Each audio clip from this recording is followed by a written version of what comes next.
छात्रों की समस्या यहीं खत्म नहीं हुई।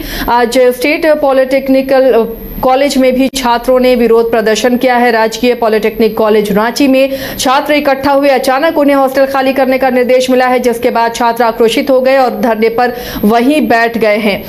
साथ ही इस पूरे हॉस्टल की हालत खस्ता है, कोई सुविधा नहीं। उसके बावजूद अब प्रबंधन इन्हें कोई जवाब नहीं दे रहा, बस इन्हें नोटिस थमा दिया गया है कि आप आज के आज हॉस्टल खाली करें।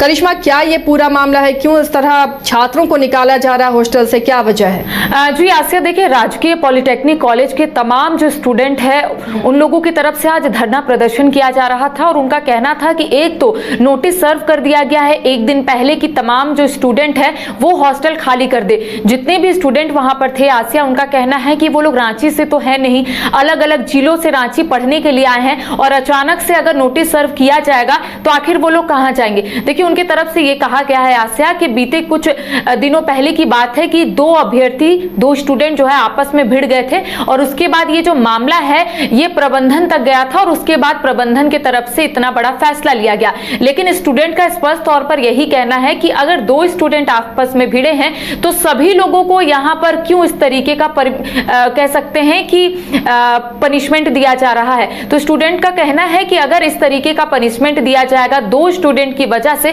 तो आखिर पढ़ाई कैसे होगी। देखिए आसिया, अगर हम राजकीय पॉलिटेक्निक की बात करेंगे तो स्टूडेंट के तरफ से बहुत सारी ऐसी चीजें हैं जो बताई गई है। स्टूडेंट का कहना है कि एक तो वहां पर वर्कशॉप नहीं है, प्रैक्टिकल क्लासेस नहीं होता है। उनका कहना है कि हॉस्टल में सुविधा नहीं दी गई है। साथ ही जो शिक्षक वहां पर पहुंचते हैं वो सिर्फ बायोमेट्रिक कर वहां से निकल जाते हैं। तो उनका कहना था कि शनिवार रविवार को तो छुट्टी रहता है और आज सोमवार, तो आज तक कॉलेज जो है वो नहीं खुला है। ऐसे में उनका कहना था कि कॉलेज की तरफ से ये कहा गया था कि सोमवार को कॉलेज खोल दिए जाएंगे। जब स्टूडेंट कॉलेज पहुंचते हैं तब देखते हैं कि जो वहां के प्रबंधन है उनके तरफ से ये कहा जाता है कि तुम लोग वापस अब अपने हॉस्टल चले जाओ, आज पढ़ाई नहीं होगा, आज कॉलेज बंद है। तो स्टूडेंट की तरफ से ये कहा गया कि एक तो शिक्षक आते नहीं है, ऊपर से पढ़ाई नहीं होती है, तो ऐसे में अगर ये लोग कॉलेज ही बंद करेंगे तो हम लोग कहां जाएंगे। देखिए स्टूडेंट का स्पष्ट तौर पर यही कहना था आसिया, चूंकि वो लोग अलग अलग जिलों से यहां पर पहुंचे हैं तो उनका कहना है कि हम लोग कुछ सपना लेकर रांची आए थे, लेकिन यहां पर जो एनवायरनमेंट उन्हें कैंपस के अंदर मिल रहा है वो बिल्कुल अलग है। स्टूडेंट तो पढ़ नहीं पा रहे हैं, पढ़ाई नहीं हो रही, इंफ्रास्ट्रक्चर की कमी है, अब छात्रावास से भी इन्हें निकाला जा रहा है। जी आसिया, देखिए उनका कहना है कि एक नोटिस जो है कल सर्व किया गया, लेकिन आज स्टूडेंट ने वो नोटिस को देखा और उसमें लिखा हुआ था कि आप लोगों को 1 दिनों के अंदर इस हॉस्टल को खाली करना होगा, इस छात्रावास को खाली करना होगा। देखिए हमने पूरा हॉस्टल को देखा आसिया, चूंकि लगातार स्टूडेंट की तरफ से आरोप ये भी लगाए जा रहे थे कि वहां पर सुविधा नहीं दी गई है।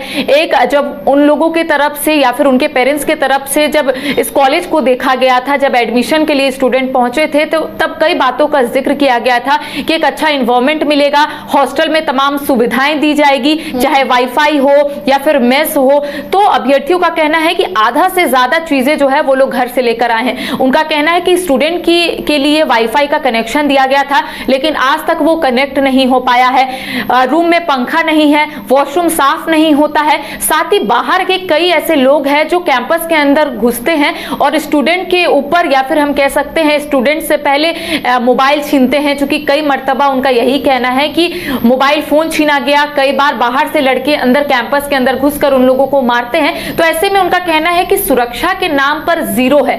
साथ ही हमने प्रिंसिपल से बातचीत की आसिया, चूंकि हमने हॉस्टल का भी दृश्य अपने दर्शकों को दिखाया, हमने वहां का भी तस्वीर दिखाया वर्कशॉप का, जहां पर स्टूडेंट जो है हर दिन प्रैक्टिकल करने के लिए जाते थे जब ये ठीक हुआ करता था, यानी कि कोरोना काल से पहले।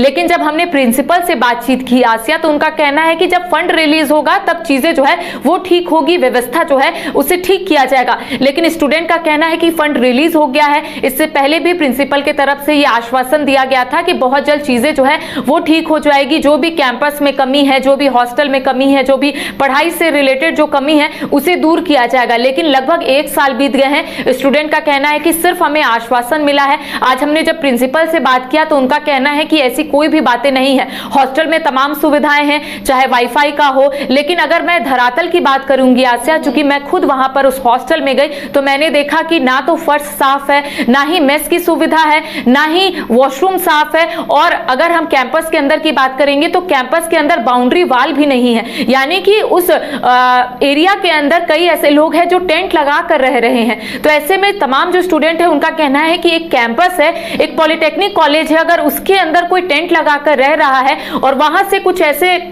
लोग आते हैं जो इन लोगों को धमकाते हैं, इन लोगों को मारते हैं, तो सुरक्षा के नाम पर तो ये कॉलेज हमें 0 दे रहा है। यानी कि कोई भी ऐसी चीजें जो है वो ना तो प्रिंसिपल सुनते हैं, ना ही प्रबंधन सुनते हैं, तो ये लोग जाए तो जाए कहां। आज धरना प्रदर्शन किया गया और अपनी बातों को प्रबंधन तक रखने की कोशिश की गई, लेकिन प्रिंसिपल ने डिनाई कर दिया। उनका कहना है कि तमाम सुविधाएं जो है स्टूडेंट को दी जाती है, स्टूडेंट बदमाशी करते हैं, स्टूडेंट आपस में लड़ जाते हैं, जिस वजह से ये जो नोटिस है उसे सर्व किया गया है। जी चलिए, शुक्रिया करिश्मा इस तमाम जानकारी के लिए। तो अब ऐसे छात्र परेशान हैं दूर दराज के इलाकों से, वो राजकीय पॉलिटेक्निक कॉलेज आते हैं और यहाँ पर अपना भविष्य संवारने के लिए, लेकिन किस तरह उनका भविष्य बनेगा इसकी तस्वीर आपके सामने है।